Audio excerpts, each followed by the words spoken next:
Bing bong.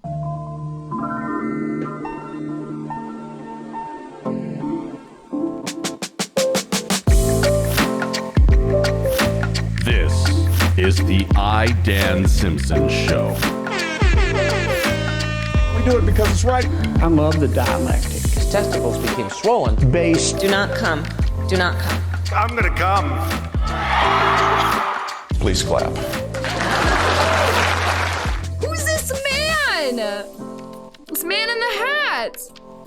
I'm gonna ruin this. You're a stupid baby down, not me.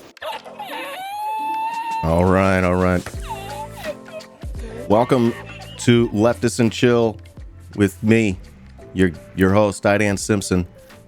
This is where me and my chat, sitting in the proverbial back row of class, get to chat with new champions like my guest today, and old champions alike. Today on the stream, we have Karthik, a writer from Chennai, India, lives in New Jersey, has published some poems and nonfiction in American Poetry Review, The Wire, Hyperallergic, Boulevard, and Rattle. I was reading your piece from Jacobin today. Let's bring on our guest, Karthik. Please clap. Hello, Please Karthik. Clap. How are you today? Welcome into the show. Welcome. How are you doing, Dan? I'm doing really well. Thank you so much for joining me. Tell us about your day. What's up? It's been pretty good. I went for a run after a long time. I kind of just am like trying to restart it. I was like kind of out of it for a while, but now it's warming up a little bit, which is something to speak about even from an ecological point of view. Where the whole, I hear that Antarctica is supposedly 70 degrees warmer today. I couldn't even believe the number at first, like 70 degrees, but it's true. But it is getting warmer, and I wanted to go out and make the most of it. So I went for a run. And went for a run, huh? Yeah, that's been my day so far, and I have work a little later. But yeah, how's your day been? Oh, I appreciate that. Good on you for going for a run. I'll just act like that's my workout for the day too. So I feel pretty good now that I've worked out, and get to talk with Karthik. Really happy to be with you today. We're gonna spend some time getting to know you and some projects. I got a clip that I really want to pull up. I think you have something for me as well. But the whole idea here, Karthik, is that you're probably brand new to my audience. I think you mentioned before we went live, you're relatively new to Twitch. You don't do a lot of Twitch. Is this your first, second, third time on Twitch or something like that? No, I co-host a spot with Marcus at Left Flank Bets. Every now and then, every time we have an interview with a hip hop artist, I get to talk to them as well. So that's kind of cool. That's like a nice arrangement, and it's been pretty sweet because I've had the chance to. Left Flank Bets is pretty cool for taking an interest in like the arts side, and seeing like how revolutionary art is like super important to be a part of any movement or anyone who's trying to be associated with a movement. Okay. I think there are like artists that we get to talk to every now and then who are pretty cool, and you must probably have heard of them, and you should probably have them on your show as well. Like Napoleon the Legend and Nejma Nefertiti, this artist called La Bruja, whom I think like the coolest thing that I know about her is that like AOC apparently used to be a fan when she was a thing like 15 years ago or something. So It's kind of wild that like there's a sort of almost legendary figure in hip hop that's like underground hip hop that like you're kind of getting to know through this sort of process. And like she's like an extremely like all these are vocal, like very strong leftists who like just politically engage with the even in their material they engage with it politically. So that's kind of like cool for me to get to know these artists. So that's my Twitch experience, and I'm also on Movie Night every now and then. I was just going to mention that. Please feel free to tell us about Movie Night, run by friend of the show.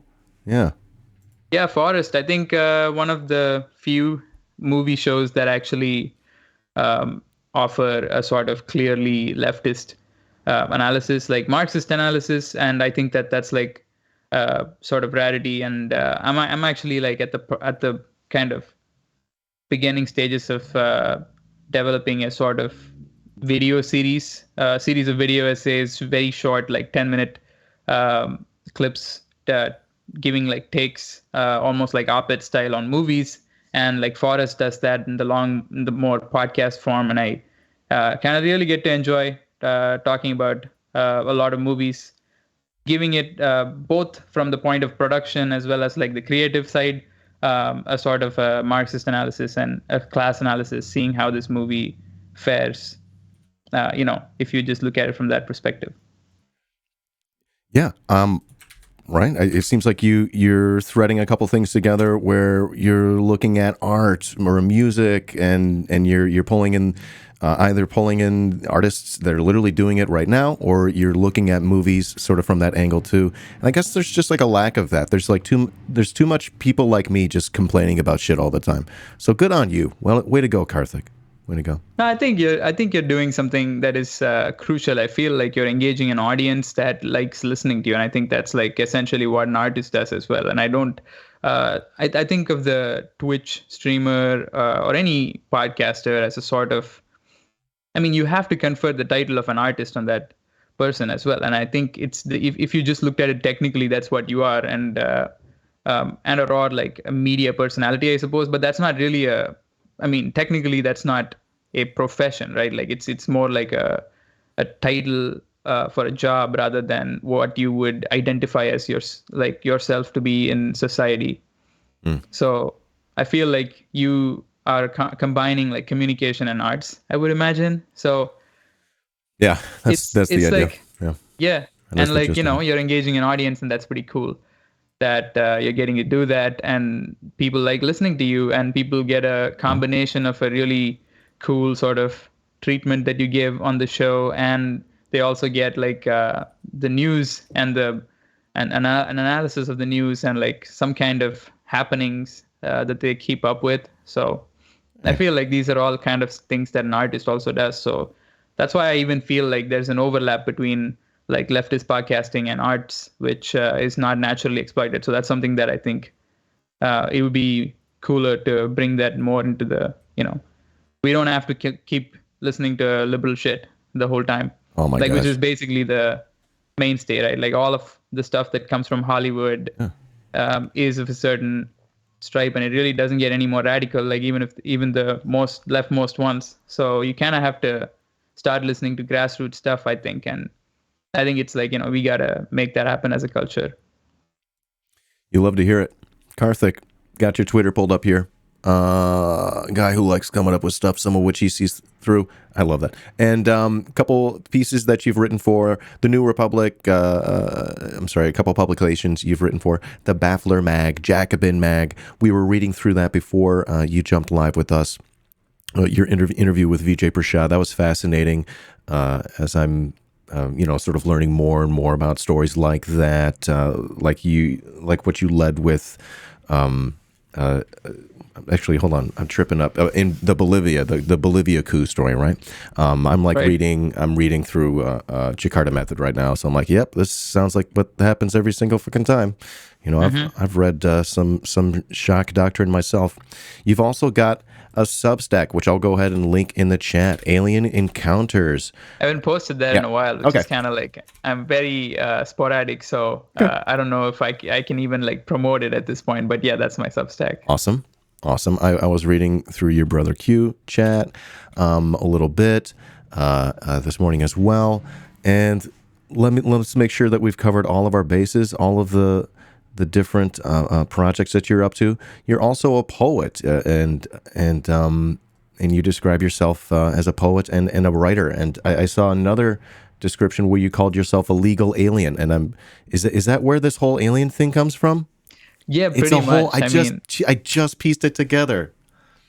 Okay. Yeah, I mean, it's kind of like a thing that I was easily branded, like coming in. Like I even wanted to drop the illegal part because that makes it too, it kind of feels like a concession almost, like that I am like giving it to the United States government to define who I am, etc. But like I feel like I kind of take it and run with it in the alien direction more lately, because that's why I wanted to make it Alien Encounters, because it's like I am an alien and you're encountering me. That's one, and that's the kind of it's a dual sort of. I kind of get to own it myself a little bit. I kind of get to make light of it, and it's a sort of fun way to engage with material without taking yourself too seriously, I think.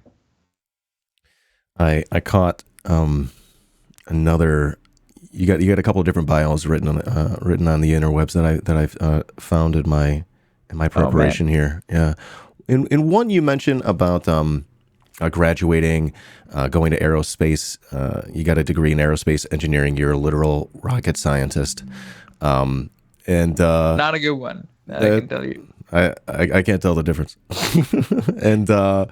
And then you said went on a detour, did a couple different things, started creative writing masters in the U.S., and then did such profound things such as discovering my politics in diaspora. You say in one of your talks, in one of your bios. And I also read that you were born in Chennai, India. Am I saying that okay? Chennai? Yeah, Chennai. Chennai. There's more of a okay. And then you also spoke of diaspora. Can you just like dumb it down for people who maybe have no idea what any of that means? Talk about the Indian diaspora.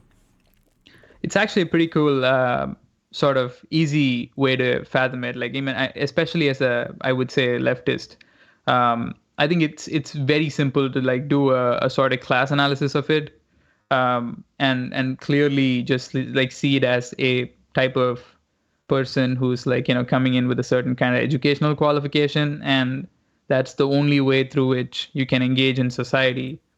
And like that's what leads to your job, and like kind of have to hold a job. You're kind of first prohibited from having a job when you're a student. You can't pay your way through college by like working as an international student. So that's one that I thought was like a very direct experience on my, like I realized that I had no wealth, and like it was something that it didn't occur to me before, because I actually went from college to like my college was extremely cheap. It's like it's enviable for a person here, especially because like government schools in state schools in India, like which are typically the best ones, and they're also extremely subsidized. So it's almost like a rat race till you get there, and then like you're just basically getting close to a free ride through college. And essentially from there to going to work directly and like making money, and not having to spend too much to live by myself and stuff like that. It's like if you're a graduate with a decent engineering degree, stuff like that, like stuff just happens for you. Like you kind of get a consulting job, you like get some kind of thing that will like basically set you up pretty well for a middle class kind of life, and that's kind of like the point of it. Like, but then it only happens for an increasingly less number of people lately. But having had that advantage, like of at least like being able to climb that far and coming here, I felt like at first the legal restrictions were extremely strong in terms of that I couldn't have a job if I was going to school full time, and that kind of led me to see that I had not too much saved up, and I don't have like really much of anything. And it's essentially it kind of exposed me to, oh, okay, I see. Like it was almost like I had the limits defined for me. And then like it kind of made me more conscious, I think, of my own politics. I mean, despite the fact that I was like, my dad's a Marxist, so I kind of had my own detour, I guess, back into it. Yeah.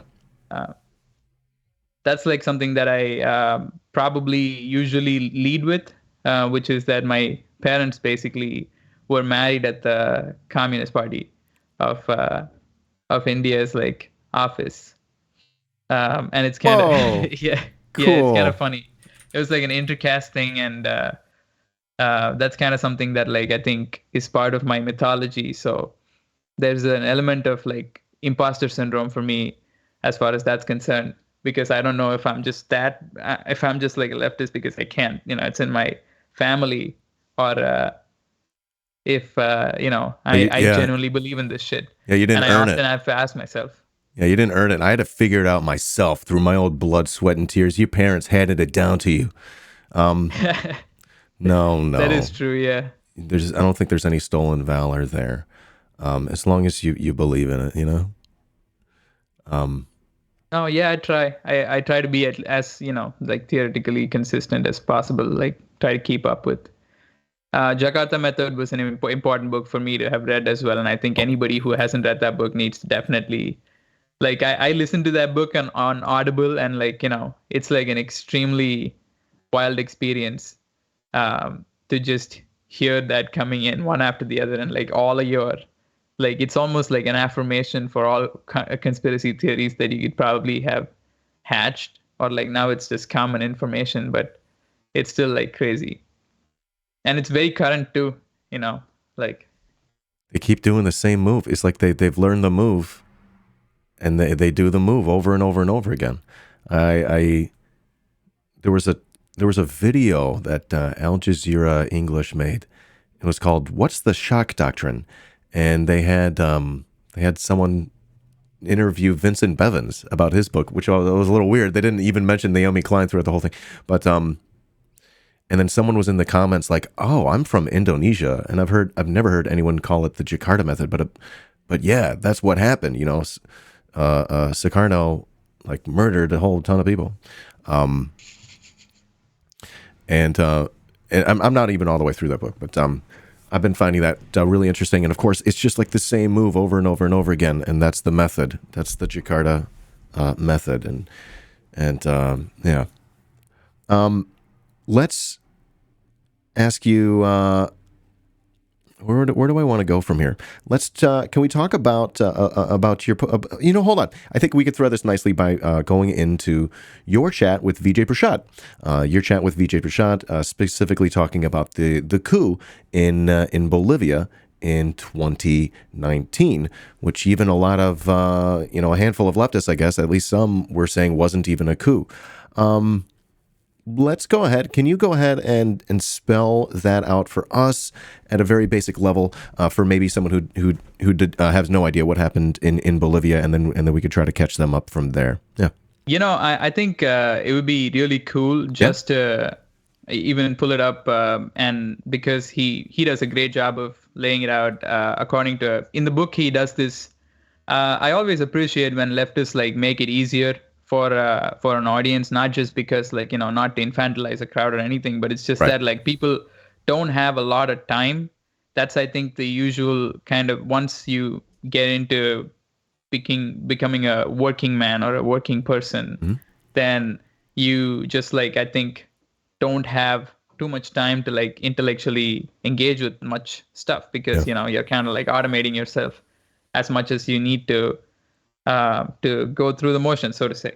Yeah. And I think like just thinking about that, I feel like the way that Vijay Prashad kind of lays it out is pretty cool. He gives like a 9-step coup handbook, and I think that's like kind of pretty neat that I make him use the example of Bolivia to walk me through the 9 steps, and he does it. He did it on the spot. Like it was pretty nice. Like it wasn't even like I didn't even edit it like too much or anything like that. It was like probably condensed, reasonably condensed, but a large part of it, like the construction and all, is his. Like it was pretty sweet that like he was able to explain it that clearly. He called it how to do a coup. How to do a coup. It's almost like they did a little trick, but it was very impressive how they laid it out. I literally took notes. Because one day I'll do a coup. I don't know. It's just like like when you've got like the theoretical framework to start seeing these things, of course you just want to see it more and more and more, and then of course if you're looking, you do, and that's the point. A lot of as you said very astutely, as you made a very good point before. people don't have the kind of time like that I am afforded, at least I have been, to be able to just like literally sit down and like Wikipedia shit all day and watch videos and read and talk to the audience about like and try to figure out what happened here. And you know, the more you do it, the more you start to see it. So step 4, you're looking at make the economy scream, and that's just like you've read a book or two and you know like this is the framework that Milton Friedman, one of the Chicago boys, you know, this is their whole fucking plan. Of course, Milton Friedman famously hanging out with fucking Pinochet. Not a good guy, not good people. I don't like him. I'm more of a Salvador Allende kind of guy. And yeah, so you could see here, as you were mentioning, Vijay Prashad just laying out the steps: diplomatic isolation, organized mass protests, aka like a color revolution kind of thing, right? Astroturfed kind of revolution. Is that what happened in Bolivia? Was there like a color revolution? It's so funny that like even in Bolivia, it's the Nazis. It's incredible. That's Nazis, like almost like a sort of comic book. No wonder every time they bring out like the Marvel franchise too, right? Like, you know, every time there's like a situation like this, like online, the mascot is like the kind of Avengers and Spider-Man and Tom Holland. Like now it's like the 3 Andrew Garfield, Tom Holland and Tobey Maguire Spider-Man together and stuff like that. That they're actually even like, you know, subverting the meme by kind of unironically using it. And it's like, yo, that's kind of so on the nose that like I think as a writer, when I look at it, this is what like kind of alienates me, because I'm looking at it and I'm like, if I came up with it, I would think it's corny.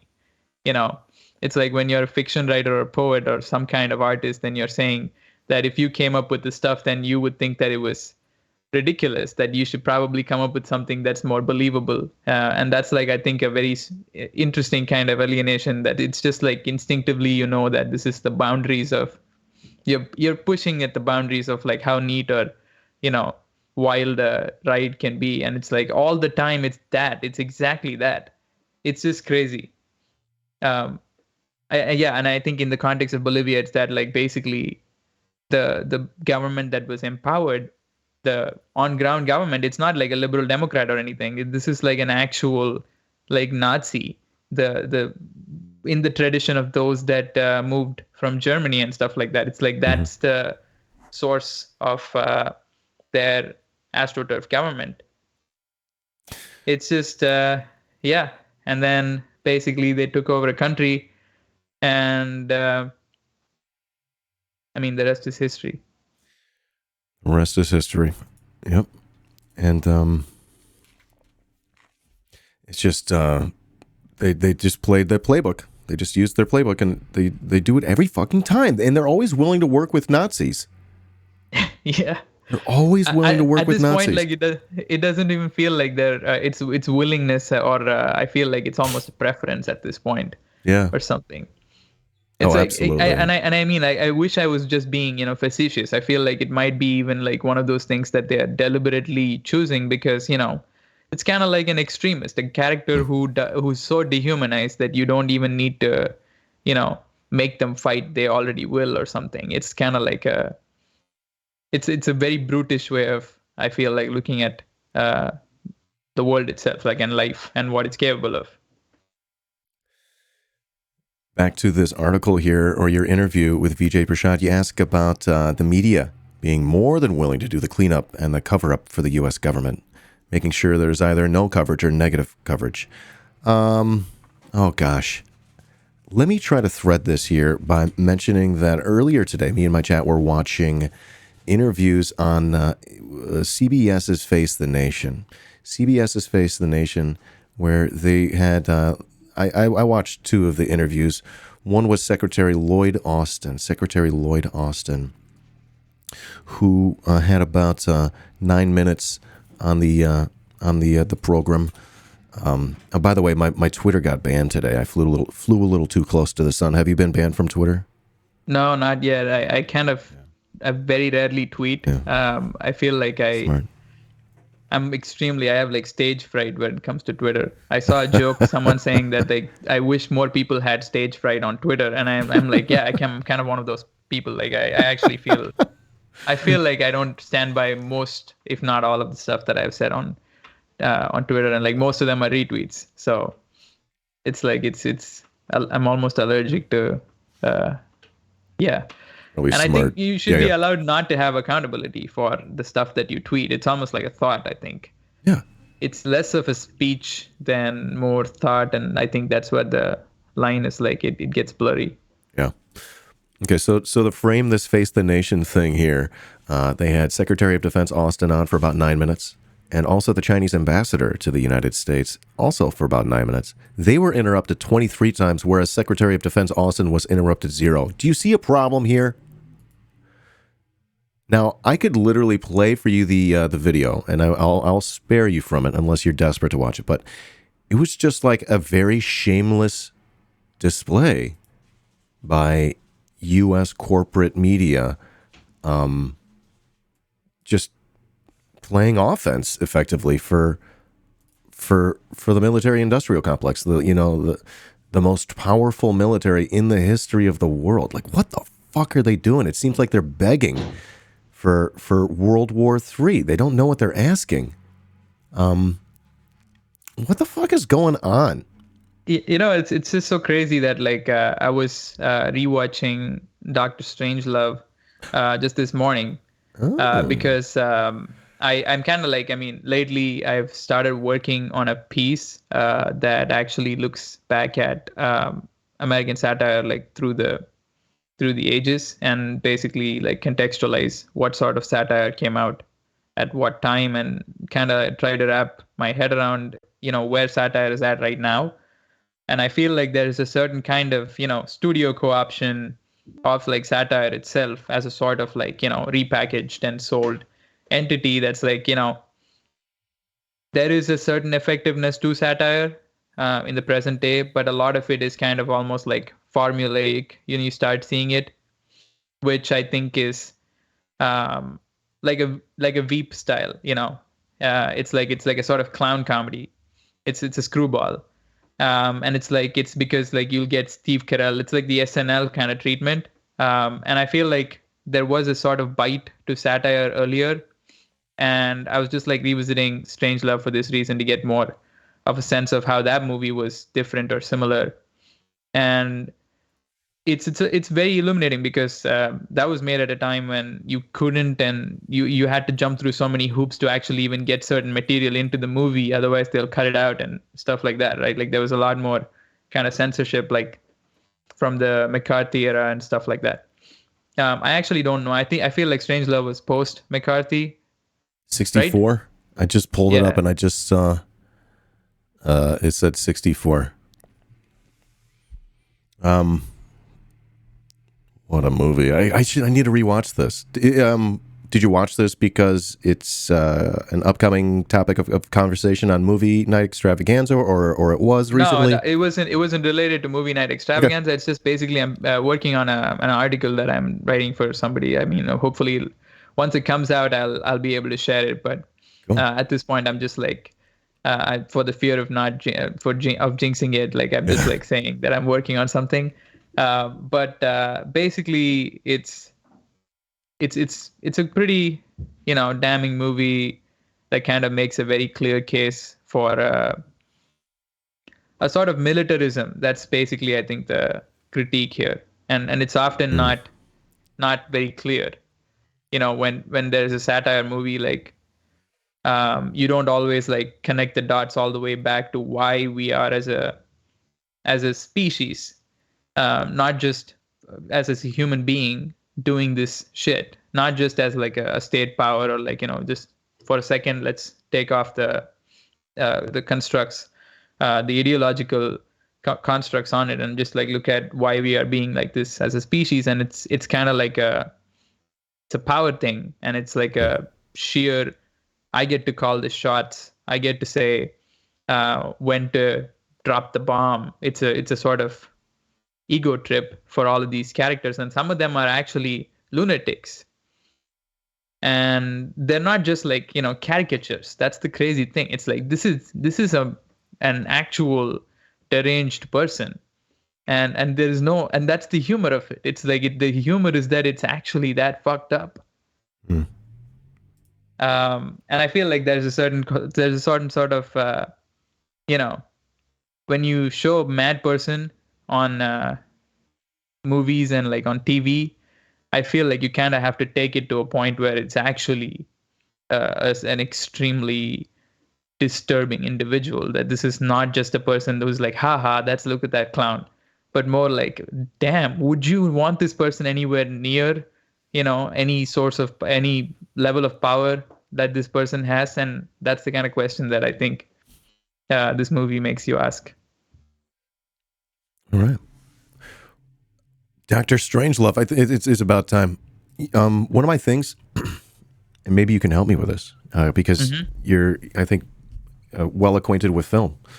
Me and my partner, it's like we live together.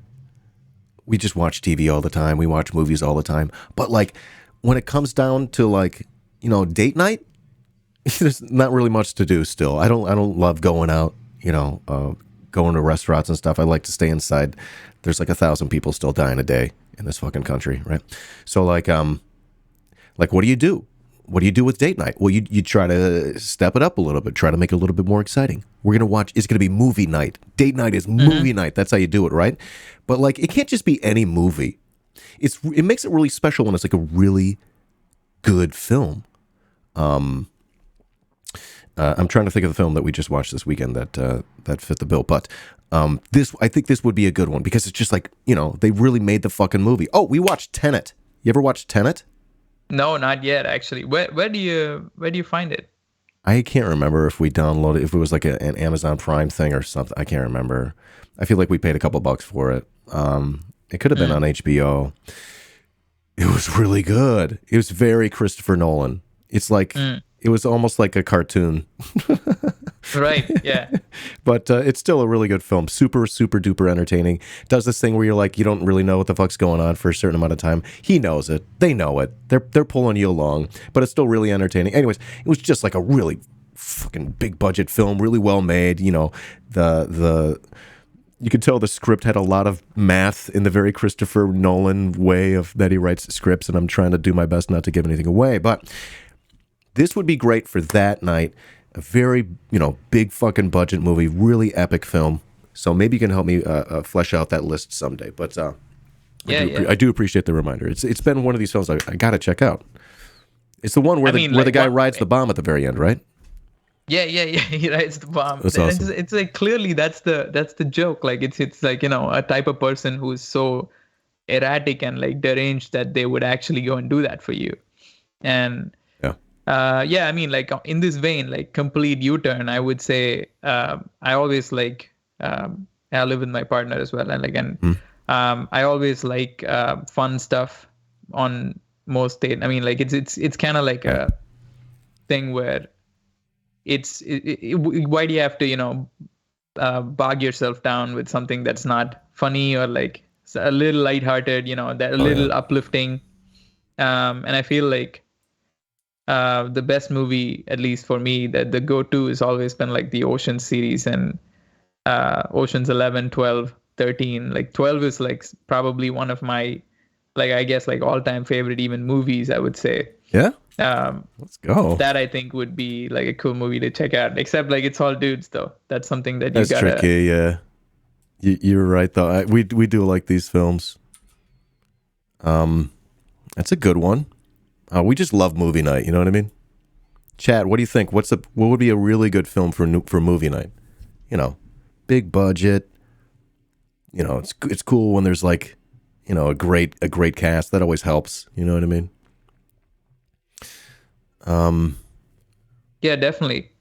I think the Please. cool thing about Ocean's 12, I mean, if I can, like, I Please. guess, like, I can connect it to the discourse as well, which is that I feel like Ocean's 12 kind of gives it away how this person sees the concept of, like, stealing, which is, like, I feel like a meta statement about the art itself. Like, and this is, like, a director kind of giving away the movie itself as a sort of, I'm just, like, getting a gang together and having fun. And that's the point of it. And it's kind of like a statement on how this person approaches the art. It's kind of like you bring a group of people who are sort of regulars and like who would work with you just because you're doing something. There's no more questions asked, and it's like a sort of nice, loyal sort of. I mean, I use loyal. Loyal might not be the best word, but like they're committed to each other, and like they're like a. It's a large group of people, and it kind of resembles a sort of core film crew itself, I think. And I think that's probably the whole point. And you kind of like look at how you steal a hit, kind of like how you make box office. It's kind of like when a director, goes in saying, I'm going to deliver a sort of hit, and I know that it's going to work out. So how do we make it happen? Let's do a movie that will be about, making a ton of money. And like, it's kind of like a sort of self-fulfilling prophecy that Sort of taps it's not into- going to lose money. That's cool. That's a cool, interesting look at that. Yeah. The joy of theft, the joy of stealing, you don't get good unless you got to like it. You got to like it at least a little bit. I mean, bank robbery was a part of the October Revolution. I'm discovering, right? Say what? The October Revolution in the Bolsheviks. Oh, okay. I'm not very very well versed history wise. So yeah, real quick. I'm pretty new. I mean, like I just discovered and like okay. It makes sense in a way. You kind of are like you're at a stage where a lot of money is concentrated in literally by the system, like in a financialized sort of insurance system where like all of the money is pretty much concentrated in the hands of a small number of individuals who basically trade huge volumes of stock as a sort of almost gamble, and like they have fun with it. But essentially, this leaves the most of the people with very little. And in order to make a living, you kind of have to, look at it as a sort of steal. It's not just like, if you're an entrepreneur or something like that, if you're a guy trying to be an independent anything, especially as an artist, I think like you're looking at it as like, I'm getting to do what I love, and these guys are giving me money to do it, especially if you're an indie filmmaker. So I feel like that's something that's, I think, sort of, I feel like it kind of guides me also a little bit in the way that I look at compensation and stuff like that, from, especially if it comes from, I don't know, questionable sources. Do you really want to be making a movie for the Warner Brothers? Like I think Warner Brothers is owned by Time Warner, which is HBO, and they're owned by AT&T, I think, right? Like, aren't they one? AT&T and HBO are Time Warner. AT&T. So yeah, do you want to make movies for them? Like, how do you justify that to yourself? Like, I feel like the way you do is you get a bunch of people that you really care about paid, and that's kind of like a sort of almost communal way of looking at the filmmaking process, I suppose. You touched on the October Revolution, and I looked up. You might love this. I looked up, October Revolution banks. That's all I typed. And one of the first things I found, whoops, you should be here with me, is the Foreign Policy Research Institute. Sorry. That always happens when I talk about the Foreign Policy Research Institute. But they've got a little bankers and Bolsheviks. If I'm starting to like do this thing where like I can learn about history by doing the opposite, like read stuff like this and go, well, here's what didn't happen. Anyway, sorry. These are like the Foreign Policy Research Institute are like the neoliberal hawks that got us into this mess in fucking Ukraine. Talking like Bill Kristol. I'm like super Ukraine brained right now. I've just Ukraine in the membrane. I just can't. I feel like I've done my darn best to wrap my head around it and learn everything I can about it without going insane and like sharing all the all of the videos and pictures that are coming out and be like, oh, did you see this? I'm like really trying my best to keep, to stay sane. It's really hard. But yeah, along the way, along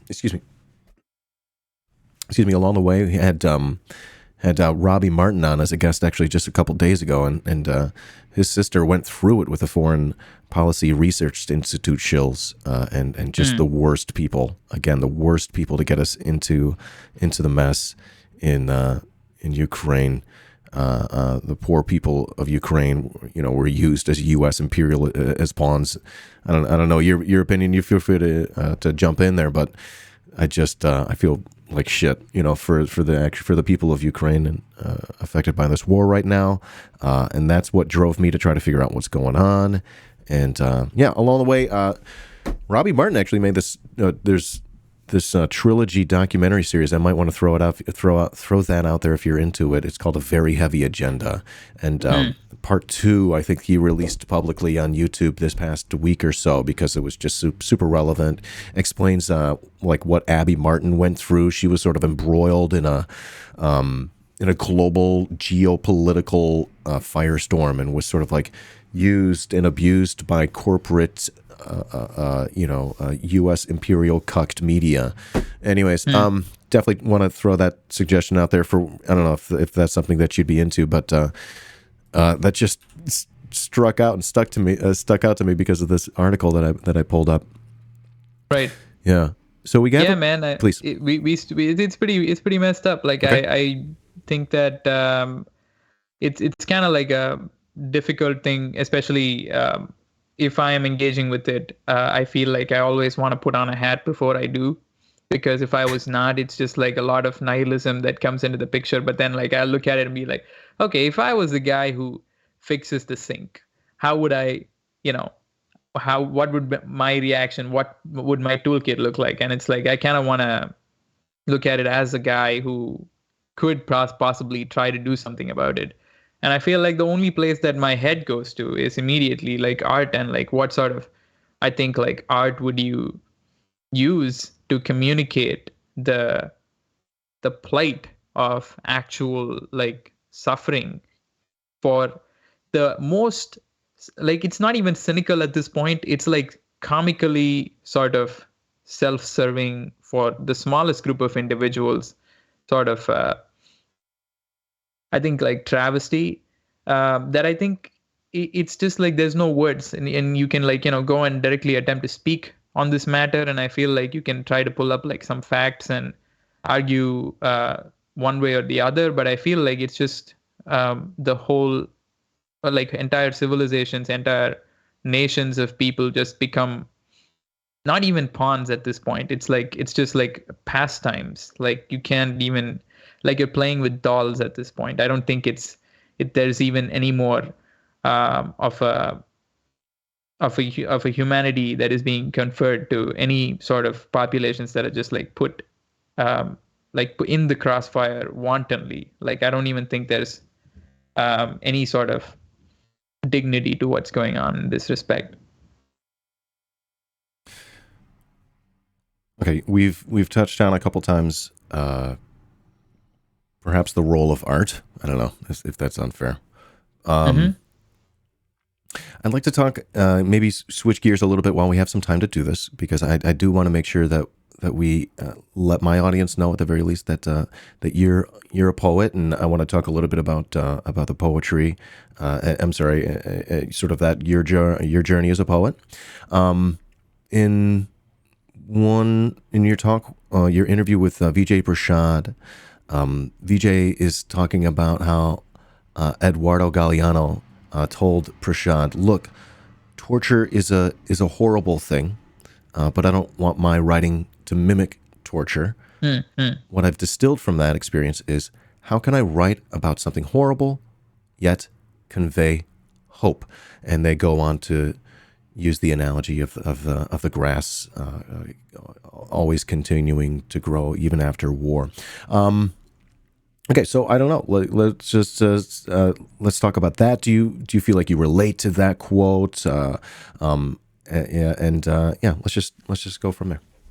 Yeah, I think that's one of. I feel like there's a growing sort of collective mindset among a few shows that I notice, where we're kind of becoming all conscious together of a sort of exploitative nature of even revolutionary discourse itself, in kind of making people like more and more riled up, because that serves the clicks and that serves the sort of just consumption, because a lot of the end products of what you end up doing with all of this anger and this outrage is that you kind of help them sell more products to you, and that's kind of like becoming a sort of fetishized, like aestheticized thing in art itself, like in all sorts of, like you see, Super Bowl appearances, and like you see the Oscar nominees and like whatnot, and I don't mean to belittle actual like substantial work in this process, but like it is being cynically used in a sort of way. So I think the one distinguishing factor among all of these is that somehow these are all extremely doomsaying sort of products at the end of the day. They don't really communicate a lot of hope. Like, it's extremely like horrific, it's tragic, but there isn't an arc out of it. There's never like a sort of how do we get out of this, And that's why I like Bong Joon-ho, because I think like he kind of ends it on a note of like, what would be a revolutionary ending? Ending is, of course, like revolution. Like, that's the kind of like revolutionary discourse. An art in a revolutionary sense would be a piece of art in a revolutionary sense would be something that actually communicates revolutionary optimism. So not a lot of movies tend to do that, especially if they're talking about bleak realities of capitalist, exploitation and whatnot. But I think that like if you can communicate hope, like Sorry to Bother You is a cool movie that comes to mind, which I thought was like in the end it's kind of like actually staging a full-on, it's in its own like wacky way a sort of revolution within the scope of the movie. And I think that like that would be what I think I'm inspired by. I'm like very interested in both. As a poet, it would be like visually and rhythmically and sonically communicating that feeling of not just like, oh, I feel very validated by this work that I'm seeing, that I'm experiencing, but also I am moved to act on my, interests, and like I'm actually inspired to go out and do something by the work. That's the whole point. It shouldn't just like make you sit down and feel content that you saw something that was all right. Okay, cool. That's like a decent work of art. Like that works. But I think like my ambition would be to, if somebody listens to this, they need to go and like, want to do something. I've not seen this one. Is this the guy who plays William O'Neill in the Black Panther Party film? Oh, he's great. He seems to be like in a lot of these kinds of movies, like leftist movies. Well, there was like another one that he was in recently. I'm like, oh, this is starting to seem like a theme. So we should be on the lookout. This is made by Boots Riley, though. Boots Riley is like Danny Glover. He's like a leftist dude. He's like friends with Oliver Stone. Oh, this is cool. Are we seeing like a thread of like leftist film emerge? This is like the only example that I can imagine, Yeah, the Black Panther Party wasn't especially great. It's still like, I think that was still a Hollywood production. This I would count as a sort of completely separate, like independent project that's made by one individual, which is like Boots Riley. And I think it's just like made because he's able to pull some strings and people are like willing to work with him and stuff. It's a pretty good movie. Wait, do you say Boots Riley is involved with this? He's the director. Oh, fucking he wrote and directed this movie. Shit! Yeah. Oh, I gotta check this out. This seems like it's gonna be a Discord movie. We're gonna watch this in the Discord chat. Fuck yeah, it's called Sorry to Bother You. Hey, great suggestion. It's a wild movie. Yeah? It's a wild movie, yeah. Rate it, give it a rating out of 5. Do you do that? 5, yeah. I would give this full. Like, this is like pretty, because like risk, man, like I think that's something that I would say is extremely revolutionary. As if you would like to, not to overuse the word, but truthfully, any sort of revolutionary idea has to take like the leap of faith, almost like that. You have to kind of just go for it, knowing that like if you didn't go for it, you would not be able to live with yourself. You kind of have to, like, for the name of the art and like for society all together, you should kind of just go for it. This movie does. That's like so one of those things that I felt like, wow, he even like infused like some sci-fi into it. That was very totally unexpected. I'm almost spoiling the movie for you, but like now you're gonna expect sci-fi, but it is still gonna be at a place where you wouldn't expect it. It's not immediate. All right. It's like a surreal sci-fi sort of wacky. You wouldn't even believe that it's gonna go to these sort of places movie. I'm excited. I've been getting into Rick and Morty, so I feel like I'm prepped. I'm like ready for some sci-fi adventures. Definitely. Very cartoony movie too. Yeah. It's very cartoony. Okay, so we're exploring the role of art, and I'd love, if you don't mind, if we can pull up some of yours, some of your Sure. poetry. I found a clip that I especially enjoyed. It's on the old Vimeo. So folks, we're going to go ahead and play a piece by Karthik. Let me see if I can pull up the name really quickly. It's called Tackling the Refugee Crisis from Prince Street. This is nominated for the Best New Poets 2018. It's like Congrats. a very minor thing. I just like put that as a sort of clip reel. Yeah. But it is like, yeah, it's a pretty minor thing. It's not really that crazy. But yeah. Well, here we go. I hope you all enjoy. To be real. So this one's called Tackling the Refugee Crisis from Prince Street. My little tribute to George Carlin. Like George Carlin, I have the urge to lean into the inadvertent graze, halting the subway train with bodies. First to go will be those who wield hand mirror smartphones and are yet incapable of reflection. Those who wag their tails at phone screens go next. Let's see you stop a train with that ass as the mask did, blowing out smoke. The vapors, those who carry paper bags with rope handles, dragging around dogs the size of their purses, could use an extra elbow, adding stopping trains to the list of things they can do while wearing high heels and makeup. As for the famous people singing breakup songs, I'd end their blues if only they took the subway too, and then turned to the news anchors, the celebrity judges, the wax dolls wearing Michael's diamond jackets, people so bad at math they thought one man in the White House plus one married to a Kardashian equaled equality. Those beanie-wearing babies parking their Lamborghinis next to Gil Scott-Heron's grave just to shoot him in the face.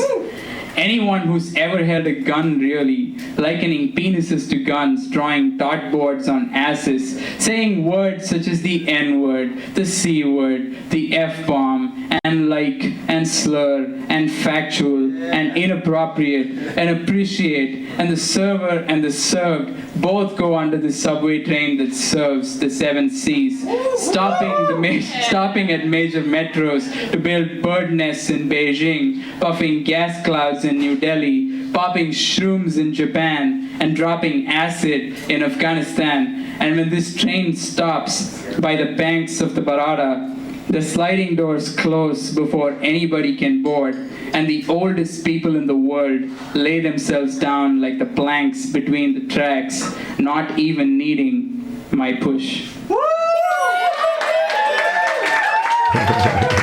You guys are so enthusiastic that I don't even believe you at this point. That's awesome, Karthik. It's beautiful stuff. I didn't catch it that first go around, but it didn't really hold up. You know what I mean? Kanye's not married to a Kardashian anymore. Didn't really hold up. You didn't see that come. I somehow have muted you. Let me see how I did that. Oh, that was you. Sorry, okay. I think I did. I think I muted because the poem was going on, and I was like trying to not, make sounds. Oh, good. But yeah, yes. I felt like we were kind of, a little more unequal than we used to be because Kanye is not married to a Kardashian anymore. Yeah, that's true. That is true. Well, I tell you what, we're getting to just about the top of the hour, and I want to make sure that I respect your time here. And at the same time, I want to make sure that we've done a good job of telling the folks, about the projects that you're currently working on and how folks can support you. my chat and I pulled up your chat from Jacobin. We were reading through that. Really liked that. Where else should we find you? You got the Alien Encounters Substack, and I'll drop that link in the chat. What else? That's mainly it. I mean, like, you can catch me every now and then on Left Flank Vets doing music interviews. I'll do, occasionally show up on Movie Night Extravaganza, where you can find, stuff that I've been on, but in general, you can just check them out. They also do a collaboration with This Is Revolution, where every month Forrest goes and hosts the movie night over there, and I think like that's an even more illuminating discussion, because the guests are all like pretty top tier. Sort of like they've managed to get some pretty good guests for those kind of things, like bigger reach and all of that. So I think that's like pretty important that you talk about culture and art from a perspective that is not the standard, like who's doing what kind of gossipy celebrity kind of perspective. But yeah, I mean that's kind of what the poem was also supposed to be critiquing, and all of that. And it's like it's a particularly I have like a sort of kind of perverse sort of interest in like a cartoonish sort of violence that I kind of try not to showcase in my everyday life, which is why I guess like it goes into the art more. That like I kind of have like a Wile E. Coyote sort of conception of reality, like with playing with characters that enables you to be more mean and hostile to them. And it kind of like the George Carlin bit, which was the list of people who are to be killed, was like the inspiration for this. That like you kind of, what would be the 21st century version of this or something, and tie it to something that's like the Syrian refugee crisis, and like wouldn't it be a sort of simple enough construct to do that and whatnot? Like instead of those refugees, create space or room or something. It's like it's a very lazy sort of construct, but whatever. All right, so I think you just hit something that I didn't. Sort of I got a light bulb going for me here. George Carlin's got a list of people who ought to be killed, and this is a stand-up bit that he does. Looks like it's a 20-minute bit. We'll probably pull this up right after our chat, so me and my chat can watch this. That sounds really great. I'm a big Carlin fan. It's a pretty wild one. He includes a lot of people who are just like who are just sometimes just annoying. It's not like everyone who needs to go because of a revolutionary cause or purpose. It's a bit. It's kind of like it's like you're trying to have a laugh. Like at least you're not alienating too many readers or listeners, hopefully. And that's the kind of risk that you take, even I guess like trying to hold a revolutionary perspective. You tend to run into a lot of for example right now, especially with Ukraine, what is the revolutionary thing to do right now is to, interestingly, a lot of people have said this and this is pretty controversial, but like in the United States, to push for de-escalation and to do nothing. And that's like a very revolutionary perspective to hold, which is being seen as traitorous and like inhumane, because it is going to lead to a lot of people dying, which is happening anyway. And it's like it's like the sort of costly thing that you have to it's a price you have to pay to be even to hold even a revolutionary perspective. And it's like it's a sort of an inhumane sort of, it can take you to those sort of places. And I think like in a way, art makes it lighter for you to deal with that. I feel like that's the purpose of art in any way. Like it's to just like cushion the blow a little bit, but also make sure that you are ultimately aware of the violence implicit in what you're trying to do. I think I couldn't agree more. We try to balance it out over here. You know what I mean? From talking about stuff like Ukraine and trying to balance it out with the art. I need it just on a personal level. You know what I mean? It's just the world is too dark of a place to do it without it. And I think the left needs that. It's sort of easy for folks like myself to just spend all day talking about the black pill stuff. Like, oh my God, did you hear what happened to Bolivia? Oh, how about Venezuela? Like this and that, blah, blah, blah, blah, blah. And I just personally, I need that balance. And so with that said, Karthik, you've been a great guest to get to talk to about art and about film today. You've given me a couple really great suggestions that I cannot wait to get started with. I'm probably gonna pull up this George Carlin right after we let you go here, because I don't need to keep you around too much. I want to respect your time, and I don't have to watch this and take your time up watching that. So, all right, Karthik, folks can find you. I'm going to go ahead and hit the button. They can find you on Twitter at Karthik Mainly, Puru. yeah. Yeah, mainly on Twitter. Karthik Puru 91 and Alien Encounters. You got the Substack as well.